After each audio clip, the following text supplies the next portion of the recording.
బాలరాజు గారు జైబాబా.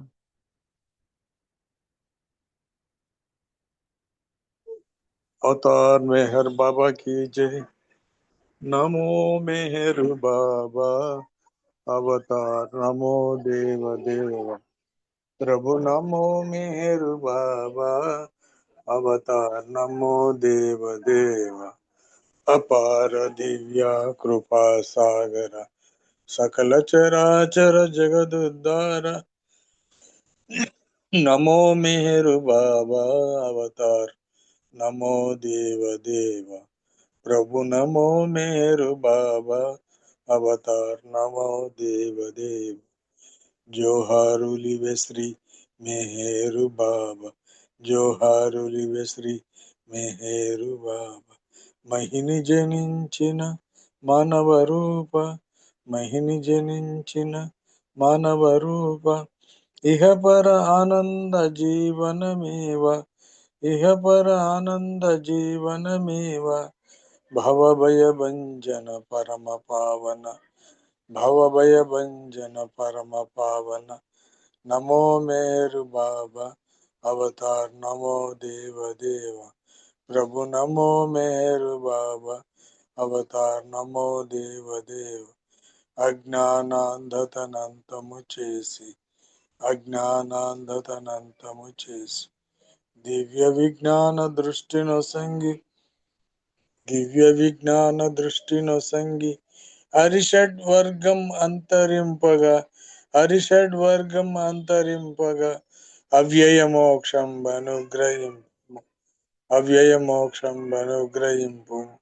నమో మెహరు బాబా అవతార్ నమో దేవ దేవ। ప్రభు నమో మెహరు బాబా అవతార్ నమో దేవ దేవ। జై మెహర్ బాబా జై జై మెహర్ బాబా జై జై మెహర్ బాబా జై జై మెహర్ బాబా జై జై మెహర్ బాబా జై జై మెహర్ బాబా జై జై మెహర్ బాబా జై। అవతార్ మెహర్ బాబా కి జై। జై బాబా అండి। జైబాబా అండి. బాలరాజు గారు చక్కటి ప్రార్థనా గీతంతో ఈ రోజు ఈ సహాస్ ప్రారంభించినందుకు జై మెహర్ బాబా.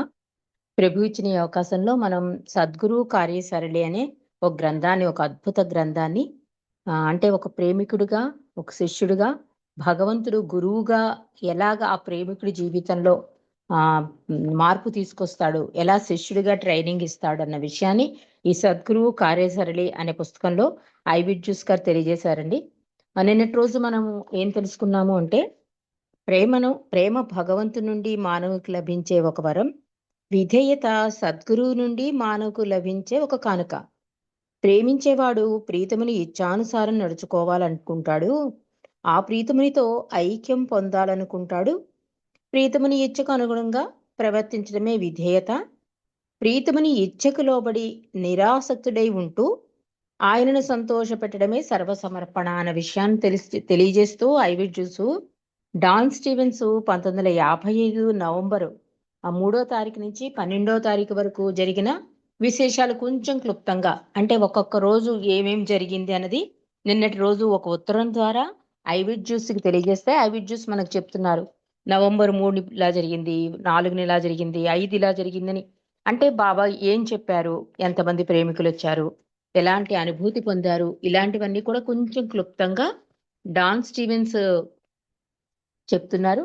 అది మనం తెలుసుకుంటున్నాం. నిన్నటి రోజు ఎంతవరకు తెలుసుకున్నామంటే నవంబర్ 5 వరకు తెలుసుకున్నాం. 6వ తారీఖు ఏం జరుగుతుందో తెలుసుకుందాం. ఉదయం బాబా 200 మంది పేదవారి పాదాలు కడిగారు. ఆ తర్వాత గుజరాతీ సహవాసులతో కలిసి టెలివిజన్ ఫిలింలో పాల్గొన్నారు. మధ్యాహ్నం మిల్ట్రెడ్ కెయిల్ యొక్క చితాభస్మాన్ని నడినా టాల్స్టాయ్ సమాధి పక్కన పూడ్చిపెట్టారు. ఆ తర్వాత గుజరాతీ సహవాసులకు తన భావి సమాధి ఏకాంతవాసం చేసిన గది చూపించారు బాబా. ఇక నవంబర్ 7 సోమవారం బాబా సోదరుడు అంటే ఆది జూనియరు ఫ్రాన్సిస్ బ్రాబజాన్లతో కలిసి నేను ఔరంగాబాద్ సమీపంలో గల ఎల్లోరా గుహలను సందర్శించడానికి వెళ్ళాం. మేము 3 రోజుల తర్వాత తిరిగి వచ్చాక మెహర్జీ నారిమల్ జరిగిన విశేషాలు మాకు చెప్పారు. అంటే ఒక్కొక్క భాష వాళ్ళకి కొన్ని రోజులు కేటాయించారు కదా బాబా, అందుకని వీళ్ళ టైం కానప్పుడు ఒక 3 రోజులు ఈ ఔరంగాబాద్లో ఉన్న ఎల్లోరా గుహలకు వెళ్ళారట బాబా తమ్ముడైన ఆది జూనియర్తో కలిసి ఫ్రాన్సిస్ బ్రాబజాన్. ఆ విషయం కూడా ఇక్కడ రాస్తారు. నవంబర్ 8 మంగళవారం ఎల్లోరాలో నేను ఆది జూనియర్ ఫ్రాన్సిస్ బౌద్ధ, హిందూ, జైన్ గుహలను సందర్శించిన సమయాల్లోనే బాబా పింపల్గావ్లో కొండ మీద తన ఏకాంతవాసం చేసిన ప్రదేశాన్ని గుజరాతీ సహవాసులకు చూపించారు. ఆ సాయంత్రం మెహ్రాబాదు కొండ మీద 6 గంటల వరకు భక్తి సంగీతం విన్నారు. భక్తులందరూ బాబా చేతిని ముద్దు పెట్టుకుని తిరిగి వెళ్ళిపోయారు. ఇక నవంబర్ 9 బుధవారం మేం ముగ్గురం ఔరంగాబాద్ నుండి తిరిగి వచ్చి విశ్రాంతి తీసుకున్నాం. నవంబర్ 10 గురువారం ఫ్రాన్సిస్, నేను అంటే డాన్ స్టీవెన్స్ చెప్తున్నారు, మెహర్జీ, నారిమన్, విష్ణులతో మెహరాజాద్ చూడ్డానికి పింపల్గాం వెళ్ళాం. బాబా మాకు ఇల్లు, తోట చూపించారు. అక్కడ చెట్లు, మొక్కలలో బాబా ప్రేమ తాండవిస్తోంది. మొక్కలన్నీ పూలతో కళకళలాడుతున్నాయి. తర్వాత ఎరిచిమమ్ము బాబా ఏకాంతవాసం చేసిన కొండపైకి తీసుకెళ్లాడు. ఆ మరునాడు మెహరాబాద్లో ప్రారంభమయ్యే తెలుగు సహవాస ఏర్పాట్లు పరీక్షించడానికి బాబా సాయంకాలం మెహరాబాద్కి వచ్చారు. ఇక నవంబర్ 11 శుక్రవారం రోజంతా సహవాస్కి ఏర్పాట్లు చేయడంలో గడిచిపోయింది. నవంబర్ 12 శనివారం ఉదయం 8 గంటలకు బాబా తెలుగు బృందాలను కలిశారు. వారు బాబాను పూల మాలలతో ముంచెత్తారు. వారు బాబాకు పళ్ళు, ఫలాలు, కానుకలు తీసుకొచ్చారు. అందరూ ఏకముడిగా అవతార్ మెహర్ బాబాకి జై అని నినాదాలు చేశారు.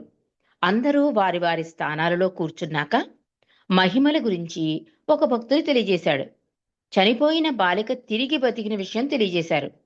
అలాగే సోదరుడు నారిమన్ యొక్క బావమరిది నోజర్ యొక్క అకాల మరణం గురించి, నోజర్ శాశ్వతంగా బాబాలో ఉండిపోయినందున అతని కుటుంబీకులెవరూ దుఃఖించలేదని తెలియజేశారు.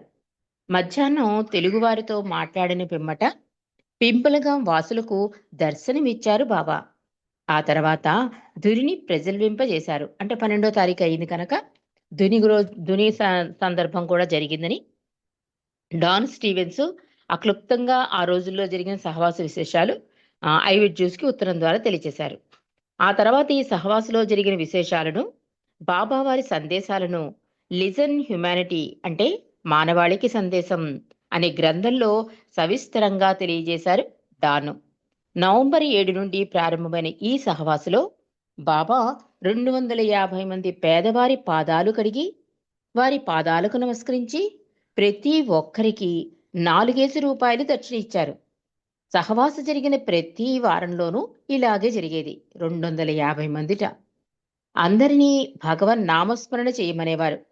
12 నవంబర్న బాబా ధుని వెలిగించారు. అందరూ సమిధ ద్వారా తమ తమ బలహీనతలను ధునికి అర్పించమని చెప్పారు.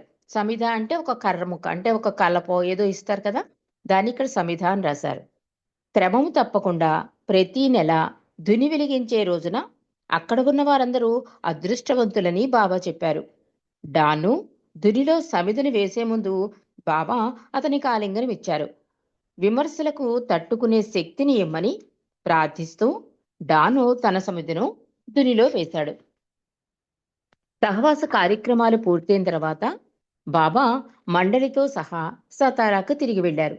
డిసెంబర్ 18న మణి సతారా నుంచి రాసిన ఉత్తరంలో బాబా ప్రేమని గురించి తెలియజేసింది.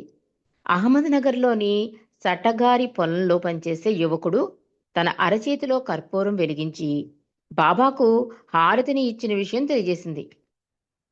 ఆ మరుసటి రోజు బాబా స్వయంగా ఈ సటగారి పొలానికి వెళ్లి ఆ యువకుడిని కౌగిలించుకుని ఆశీర్వదించారు. అతని కుడి చెయ్యి బాగా కలిపి, నీకు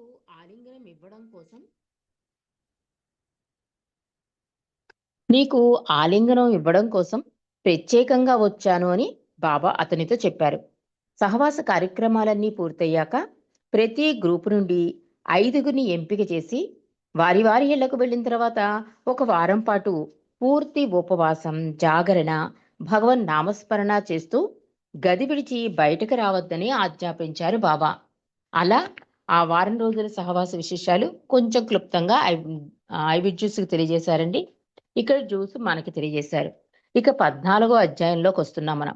14వ అధ్యాయంలో ఏమని పెట్టారంటే గతి విధానాలు 1956 అన్నారు. అందులో ఏం రాశారో మనం తెలుసుకుందాం. బాబా ఏం చెప్తున్నారంటే, ఎప్పుడైనా ఏ అధ్యాయమైనా స్టార్టింగ్ ఆవిడ బాబా యొక్క మెసేజ్‌ని పెట్టి తర్వాత రాస్తారు. ఈసారి ఈ విధానాలలో బాబా మెసేజ్ ఏంటంటే, నా పేరున జరిపే సభలు, సమావేశాలు నా ప్రేమను మీపై ప్రసరింపజేసే ప్రవాహం వంటివి. వాటికి వేరే ప్రాముఖ్యత ఇచ్చినట్లయితే నా పనిని తప్పుగా అర్థం చేసుకున్నట్లు అన్నారు మెహర్ బాబా. ప్రస్తుత విపత్కర సమయంలో ఈ వాక్యాలు చదివిన వారు గత చరిత్ర యొక్క గొప్పదనాన్ని విస్మరించరు. నా తరం వారు అనేక విపత్తులు ఎదుర్కొన్నారు. యుద్ధాలు, ఆర్థిక మాంద్యం, ధరల పెరుగుదల, నియంత్రణ పాలనలు, ప్రకృతి వైపరీత్యాలు, అంతర్యుద్ధాలు, మాదక ద్రవ్యాలు, మద్యం, అసూయ, ద్వేషాలు, అవినీతి వంటి అనేక కష్టాలను ఎదుర్కోవలసి వచ్చింది. ఉమ్, ఉమ్, అంటే నా తరం అంటే ఆవిడ చెప్తున్నారు జ్యూసు. బాబా చెప్పినట్లు నిరాశ, నిస్పృహలకు లోనైన ప్రజానీకం ఓ దేవుడా అని ఆతృతతో ఆక్రోశించే సమయం దగ్గర పడింది. నా మౌనం విరమించే సమయం ఆసన్నమైంది. ప్రజలు భగవంతుని ఆశ్రయించి తీరాలి, అదొక్కటే మార్గం అన్నారు అవతార్ మెహర్ బాబా. భగవద్ వచనం ప్రచురణ తర్వాత పుస్తక ప్రచారంలో సహాయం చేయడానికి బెర్నార్డ్ కరవాలో అనే యువకుడు ముందుకు వచ్చాడు. అతడు న్యూయార్కులో ఒక ప్రముఖ పత్రికలో రిపోర్టర్గా పనిచేశాడు. ఆ తర్వాత రెండో ప్రపంచ యుద్ధంలో యుద్ధ విమాన పైలట్గా 80 దాడులలో పాల్గొని సేవా నివృత్తుడయ్యాడు. ఆ తర్వాత వాషింగ్టన్లో పౌర సంపదలో పాల్గొన్నాడు అనుకున్నాడు. నేను అతనితో నువ్వు యుద్ధాన్ని జయించవచ్చు గాని బాబా పనిలో మాయను ఎదుర్కోవడం కష్టం అని చెప్పానని చెప్తున్నారు జ్యూసు. అంటే కొంతమంది ఉత్సాహంగా ముందుకు వస్తారు కదా, ముందు వచ్చినప్పుడు చాలా హడల్స్ వస్తాయి, దాన్ని ఎదుర్కోవాలి. కానీ ఈ జ్యూస్ అదే చెప్తున్నారు. నువ్వు యుద్ధాన్ని అయితే ఈజీగా ఎదుర్కొన్నావు, 80 యుద్ధాలు జయించాట అతను. సేవా నిరతిలో పాల్గొన్నావు, ఇవన్నీ చాలా ఈజీ. కానీ బాబా పనిలో మాయతో యుద్ధం చేయడం చాలా కష్టం, దాన్ని ఎదుర్కోవడం కష్టం అని చెప్పానని చెప్పి జ్యూస్ చెప్తున్నారు. లాస్ ఏంజల్స్ టీవీలో ప్రతి ఆదివారం ప్రసారమయ్యే పుస్తక విశ్లేషణ కార్యక్రమంలో భగవద్వచనం గ్రంథ సమీక్ష జరిపించే బాధ్యతను స్వీకరించాడు ఆ యువకుడు. ఆ పనిని చాలా తేలికగా తీసుకున్నాడు. ఆ గ్రంథ ప్రచారానికి, సమీక్షకు ఉపకరించే విధంగా ఒక చిన్న ఫిలిం తయారు చేయించాం. భారతదేశంలో డాన్ తీసిన ఫిలిముల ఆధారంగా బాబా ఈ గ్రంథాన్ని తన చేతి సౌజులతో వ్యక్తం చేసిన విధానాన్ని చూపరులను ఆకర్షించే విధంగా గ్రంథం యొక్క ఫోటోతో పాటు ప్రదర్శించాం. అయితే ఆ ఫిలిం సకాలంలో టీవీ కేంద్రానికి అందించడానికి చాలా శ్రమ పడవలసి వచ్చింది. మేము పంపిన ఫిలిము లాస్ ఏంజల్స్ పోస్టాఫీస్ వారు ఎక్కడో పోగొట్టారు. శనివారం మధ్యాహ్నం లాస్ ఏంజల్స్ నుండి శ్రీమతి కేస్ తనకింకా ఫిలిం అందలేదని ఫోన్ చేసి చెప్పింది. నాకు కంగారు ఎక్కువైంది. బెర్నార్డ్కి ఫోన్ చేసి పోస్టాఫీసులో ఆరా తీయమన్నాను.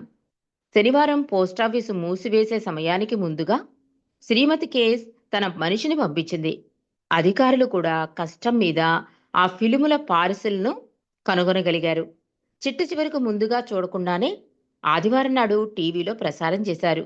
అది అంత సరిగా లేదు అన్నారు జ్యూసు. పుస్తకాన్ని ప్రజల్లో ప్రచారం చేయడానికి ఎన్నో మార్గాలు అవలంబించాను. జేబుల్లో పెట్టుకునే చిన్న కార్డులు ముద్రించి లాండ్రీ షాపుల్లో, షర్టు జేబుల్లో పంపిణీ చేశాం. టీవీ ఇంటర్వ్యూలో మార్క్ ఇవాన్స్ మీరు బాబాను క్రీస్తుని నమ్ముతారా అని సూటిగా ప్రశ్నించాడు. అవును అని జవాబిచ్చాను. అతడిని బాబా వచ్చినప్పుడు దర్శించుకోవడానికి ఆహ్వానించాను కూడా. టీవీ చూసిన వారెవ్వరూ పుస్తకం కోసం రాలేదు. అయితే ఒక ఆమె తను తయారు చేసే ప్రత్యేక జాకెట్టు నన్ను కొనుక్కోమని ఫోన్ చేసింది. అది నేను వేసుకుంటే ఇంటర్వ్యూలలో బాగా కనిపిస్తానని చెప్పింది. పుస్తకాల షాపుల్లో, షోకేసుల్లో కూడా ప్రదర్శించాం. అయినా ఉపయోగం లేకపోయింది. ఈ గాడ్ స్పీక్స్ గ్రంథం గురించి ఆవిడ పడిన తాపత్రయం అంతా చెప్తున్నారు. జనాలు వాళ్ళ దాని గురించే తప్ప ఈ పుస్తకం గురించి అంతగా పట్టించుకోలేదు. అంటే ఎంత ప్రయత్నము అంటే చిన్న చిన్న కార్డుల ద్వారా ఈ పుస్తకం ఉంది, దీన్ని చదవండి అన్నట్టుగా చిన్న చిన్న కార్డులు ప్రింట్ చేసి అందరికీ పంచారు. అయినా కూడా అంతా ఎవరు గుర్తించలేదు అని చెప్తోంది. సోదరి మణి రాసిన ఉత్తరంలో తాను బాబా వెల్లడించిన సృష్టి సంబంధమైన దివ్య సత్యాలను చదివి ఆనందంలో తేలిపోతున్నానని రాసింది సోదరి మణిజ. బాబా కల్పించిన జాగృతికి ఆయనకి ఎల్లప్పుడూ కృతజ్ఞులమై ఉండాలని రాసింది సోదరిమణిజ. సోదరిమణి ఇంకా ఇలా రాశారు: బాబా మనకు అమూల్యమైన సంపదలు పంచి ఇవ్వడానికి సంసిద్ధులుగా ఉంటే మనం చిన్న చిన్న లౌకికమైన కోరికలు కోరడం ఎంత మూర్ఖత్వమో కదా. ఈ సందర్భంలో ఒక రాజుగారి కథ జ్ఞాపకం వస్తోంది అని మణి తెలియజేశారు నాకు. ఆ కథని మీకు చెబుతాను అంటున్నారు జూస్. అకస్మాత్తుగా ఒకసారి రాజుగారు తన ఆస్థానంలో ఉన్నవారిని వారికి కావలసిన వస్తువులను రాజభవనం నుండి తీసుకెళ్లమన్నారు. అందరూ అక్కడే ఉండే అందరూ అక్కడే ఉండే విలువైన వస్తువులు ఎవరికి దొరికింది వారు బంగారు ఆభరణాలు, ముత్యాలు, వజ్రాలు, పగడాలు, వెండి, బంగారం వస్తువులు అన్నిటినీ వా వీటన్నిటి కోసం ప్రజలు తీసుకోవడమే కాకుండా ఎగబడ్డారు అని రాస్తున్నారు. అంటే పోటీతత్వం. అయితే ఒక బానిస యువతి మెల్లగా రాజుగారి చేయి పట్టుకుంది. ఆమె చేసిన తెలివైన పనికి రాజుగారు సంతోషించారు. సంపదలన్నిటికీ అధిపతి అయిన రాజుగారినే ఆమె కోరింది. ఆయననే పొందిన ఆమెకు కొదవేముంటుంది? ఆ విధంగా మనం సర్వానికి ఆధారమైన భగవంతుని అనుగ్రహం పొందడానికి ప్రయత్నించాలి అని సోదరి మణిజ ఈ కథ ద్వారా మనకి తెలియజేశారు. బాబా జూలై నెలలో తన ఏకాంతవాసం ముగించుకుని నెల ప్రారంభంలో 18 రోజుల పర్యటన కోసం వస్తానని జనవరి 5న తంతి పంపించారు. అయితే అదే సమయంలో ప్రధాని నెహ్రూ, అమెరికా ప్రెసిడెంట్ల భేటీ జరగనున్నందున బాబా తన పర్యటనను జూలై ఆఖరు వారానికి వాయిదా వేశారు. మేమంతా బాబా రాక కోసం ఆత్రంగా ఎదురుచూస్తున్నాం. బాబా పత్రికా విలేకరులకు, టీవీ ఛానళ్లకు ఇంటర్వ్యూ ఇస్తాను అన్నారు. బాబా రాక సందర్భంలో అధిక ప్రచారం చెయ్యాలని నేను, జర్నీ ప్రయత్నాలు ప్రారంభించాం. అది బాబా సహవాస కార్యక్రమంగా ఉంటుందని తెలిపారు. దర్శనం అంటే బాబావారి ఆశీస్సుల కోసం వారి చెంతకు రావటం. సహవాసు అంటే వారితో కలిసి ఉండడం. అధిక సంఖ్యలో భక్తులు న్యూయార్క్ నగరంలో వారి దర్శనం చేసుకునేందుకు అవకాశం ఇచ్చారు బాబా. న్యూయార్క్ నుండి Myrtle Beach, Washington, Los Angeles, Ojai, San Francis నగరాలకు వారి పావురాలు మై డౌస్ వారితో పాటు ఎగరడానికి అనుమతించారు. అంటే బాబా వస్తున్నారని రకరకాల ప్రచారాలు చేస్తారు కదా, వీటిని పావురాలు కూడా అంటే పావురాలు కట్టి దొరికి పంపించేవారు కదా, అలా కూడా చేశారట. అంటే విమాన ప్రయాణానికి అనుమతించారు అన్నట్టుగా సౌ ఈ ఇంటిమేషన్ పంపించారు. 1952 బాబా తాను కాలిఫోర్నియా సందర్శించడానికి మరలా వస్తానని చేసిన వాగ్దానాన్ని నిలబెట్టుకున్నారు. ఈ 3 వారాల సహవాసులో చార్మియాన్ను, డాన్లు పూర్తిగా పాల్గొనాలని బాబా ఆదేశించారు. చార్మియాన్ అంటే ఐవిడ్యూస్ గారి అమ్మాయి. అందుచేత చార్మియాను తన ఉద్యోగాన్ని వదులుకోవలసి వచ్చింది. అలాగే డాను తన ఉద్యోగం నుంచి సెలవు సంపాదించాడు. బాబా దేశం విడిచి వెళ్లే వరకు కూడా ఉండడానికి నిశ్చయించుకున్నాడు డాను. బాబా అమెరికా విడిచి వెళ్లే ముందు ఆ రోజు ఉదయం డాను బాబా దగ్గరికి అంతిమంగా గుడ్ బై చెప్పడానికి వెళ్ళాడు. ఎందుకంటే ఆ రోజు తన డ్యూటీలో జాయిన్ అవ్వాలి. బాబా ఆశ్చర్యపడినా డాను వెళ్ళడానికి అనుమతించారు. అయితే 1 గంట తర్వాత డాను బాబా ఎదుట మరల ప్రత్యక్షమయ్యాడు. ఇంతకీ సంగతి ఏమిటంటే, ఆఫీసుకు వెళ్ళాక అతని పై అధికారి ఆ రోజుకి డాను సెలవు తీసుకోమన్నాడు. నిజానికి బాబా అమెరికా విడిచి వెళ్లే వరకు డాను బాబాతో ఉండాలనే కోరిక నెరవేరింది. ఈ డాన్ చార్మియా అయితే జాబే మానేసుకుంది. డాన్ ఏమనుకున్నాడు, బాబా అమెరికా విడిచి వెళ్లే వరకు కూడా ఆయన ఆయనతోనే ఉండాలనుకున్నాడు. కానీ పాపం ఒకరోజు ముందే బాబాని విడిచి వెళ్ళిపోవాల్సి వచ్చింది, డ్యూటీ వచ్చింది. బాబా ఆశ్చర్యపడినా కూడా డాన్ మరి డ్యూటీ కదా ఫస్ట్ వెళ్ళిపోయాడు ఆఫీస్కి.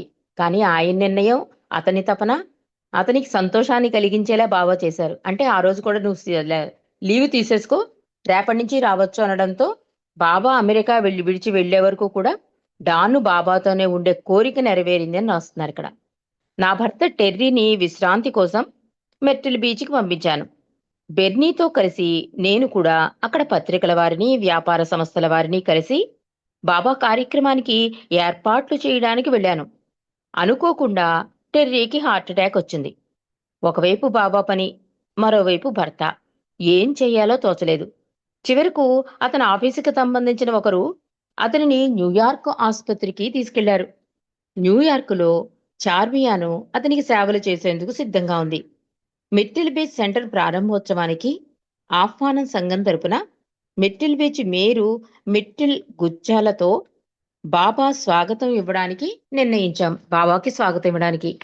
సాధారణంగా ఇటువంటి సందర్భాలలో నగరు మేయరు నగర తాళం చెవిని అతిథికి సమర్పిస్తూ ఉంటారు. వాళ్ళ రూల్స్ ఏవో ఉంటాయి కదా, అవి చెప్తున్నారు జ్యూసు. ప్రెస్ విలేకరులకు ఇచ్చేందుకు బాబా వారి ఫోటోలతో పాటు జీవిత విశేషాలు గల బ్రోచర్ని తయారు చేయించాలని బెర్నీ సూచించాడు. భవిష్యత్తు తరాల వారి కోసం ఈ 3 వారాల సహవాసిని డాక్యుమెంటరీ ఫిలిం తీయడానికి నా కుమార్తె చార్మియానుకు బాబా అనుమతినిచ్చారు. ఈలోగా డాన్ స్టీవెన్స్ తన వ్యాపార విషయంలోనూ గ్రంథ రచన అంటే లిజన్ హ్యుమానిటీలోనూ మునిగిపోయాడు. సహవాసు చార్మియాన్తో కలిసి ఫిలిమును తీయడంలో అయిష్టత కనబరిచాడు. అంటే ఈ వర్క్ ఉంది కదా, అందుకని చార్మియాన్తో కలిసి పనిచేయడానికి డాన్ ఇష్టపడలేదు. బాబాతో సహవాసాన్ని ఆనందించకుండా ఈ తలనొప్పి ఎందుకు అన్నాడు. నాకు చాలా కోపం వచ్చింది. అయితే బాబా వారి విధానం ఎలా ఉందో చూడండి. బాబా అప్పగించిన డాక్యుమెంటరీ ఫిలిం తయారీలోనే ఉండిపోయి బాబా సహవాసాన్ని ఆనందించలేకపోయాడు. చివరికి బాబా రిచ్, ఆది, మెహర్జీ, డాక్టర్ నీలుతో న్యూయార్క్ నగరానికి వచ్చారు. వారందరికీ పార్క్ ఎవెన్యూలో గల హోటల్ డెల్మోనికోలో బస ఏర్పాటు చేశాం. కొంతమంది న్యూయార్క్ వాసులంతా కూడా మాతో పాటు అక్కడ చేరారు. జూలై 18న చార్మియాన్ వచ్చింది. అప్పటికింకా బెర్నీ రాలేదు. అతను విలేకరుల సమావేశం ఏర్పాటు చేయవలసి ఉంది. ఆ మరుసటి రోజంతా అతని కోసం వేచి చూశాను. మాయ తన ప్రభావాన్ని చూపడం ప్రారంభించింది. ఎప్పుడైనా అంతే కదా, అది మన సహనానికి బాబా విధేయత చూపించడానికి ఒక చిన్న కార్యక్రమం అయినా సరేనండి, మాయ ప్రభావం చాలా ఎక్కువగా ఉంటుంది. జ్యూస్ అదే చెప్తోంది. ఎన్ని ఇబ్బందులో చూడండి, భర్తకి హార్ట్ అటాక్ రావడం, డాన్ సహకరించకపోవడం, ఈలోగా వీళ్ళందరూ ఇక్కడికి రావడం, ఈ చార్మియన్ అంటే ఆ బెర్నీ అన్న అతనితో కన్నా కలిసి ఈ సమావేశాలు అవి చేద్దామంటే అతనికి కూడా కుదరకపోవడం. అందుకని చెప్తోంది ఆవిడ, మాయ తన ప్రభావాన్ని చూపడం ప్రారంభించింది అంటోంది. బెర్నీ గతంలో మిలిటరీ మేనేజర్గా పనిచేసి ఉన్నాడు.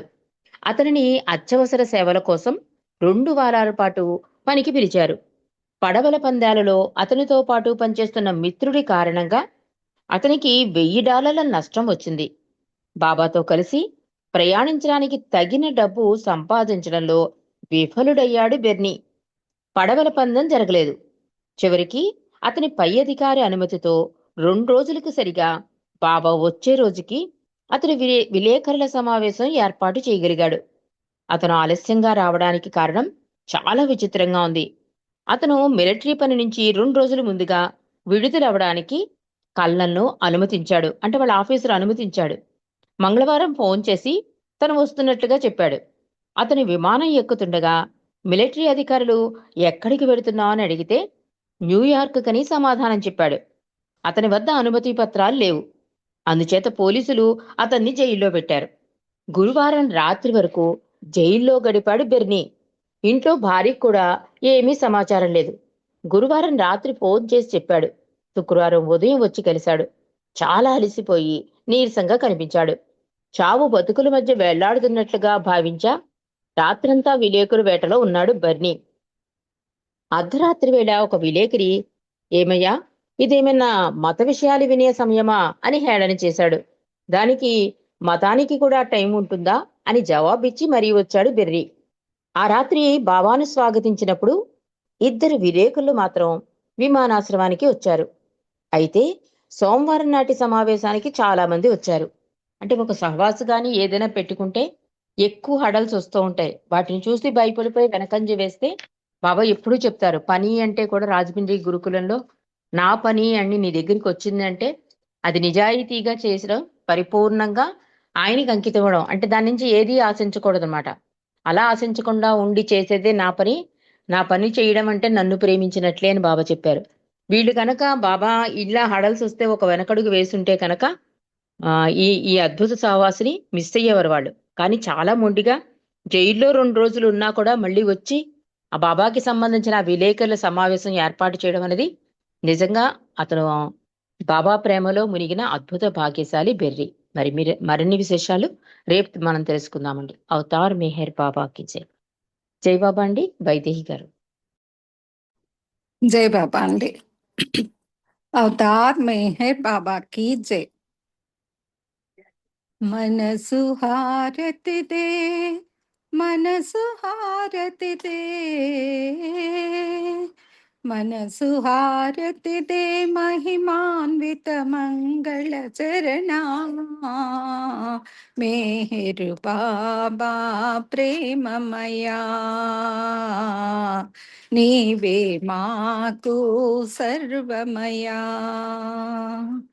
మనసు హారతిదే, మనసు హారతిదే, శ్రీకరమౌని సుందర రూపం, శుభకరమౌ ఆనంద స్వరూపం, విమల దయాగుణ ప్రేమ స్వరూపం, విమల దయాగుణ ప్రేమ స్వరూపం, నిరుపమ తేజో విలసిత సత్య స్వరూపం, మేహరు బాబా ప్రేమమయా, నీవే మాకు సర్వమయా. మనసు హారతిదే, మనసు హారతిదే, మనసు హారతిదే, మహిమాన్విత మంగళ చరణా మేహరు బాబా ప్రేమమయా, నీవే మాకు సర్వమయా. నీ సేవే మాకిహము పరమో, నిన్ను సేవించే జన్మే ధన్యం, నీ చరణమూలే శరణం శరణం, నీ చరణమూలే శరణం శరణం, జీవిత పరమావధి నీ సన్నిధి కాదా, మేహరు బాబా ప్రేమమయా, నీవే మాకు సర్వమయా. మనసు హారతిదే, మనసు హారతిదే, మనసు హారతిదే, మహిమాన్విత మంగళ చరణా మేహరు బాబా ప్రేమమయా, నీవే మాకు సర్వమయా. మానస చోరా మదిగై కోరా, శాశ్వత మౌని దరిరా నీరా, అంజలితో మా మనసులు నీకు, అంజలితో మా మనసులు నీకు, హారతి చేసాము నేడు మౌన స్వరూపా, మేహరు బాబా ప్రేమమయా, నీవే మాకు సర్వమయా. మనసు హారతిదే, మనసు హారతిదే, మనసు హారతిదే, మహిమాన్విత మంగళ చరణా మేహరు బాబా ప్రేమమయా, నీవే మాకు సర్వమయా. అవతార్ మెహర్ బాబా की జై. అందరికీ జై బాబా అండి.